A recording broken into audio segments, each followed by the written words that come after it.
郑老师，这个寒假你们3陪我去西北考察，没问题吧？没问题啊。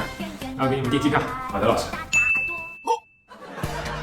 头等舱，我都没坐过头等舱。到青海前3天呢，我先带你们熟悉工作，后面几天需要你们独立完成调研啊。我还有其他地方要去，酒店你们自己先订一下，到时候给我报销。那我根据行程订一下酒店吧，我对住宿没啥要求，啥样都行。干什么？我的朋友知道了我的学生出去调研住的都是破酒店，我脸皮还要吧？啊，只能订5星级的啊，不能亏待你。郑老师的钱是大风刮来的，还真就是大风刮来的。什么？郑老师在西北有5台风力发电机，大风车，你懂的，转一圈2块钱。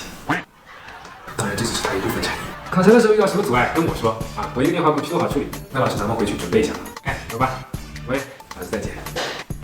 这3个学生我很喜欢的，很优秀的，就是有一个地方有点奇怪。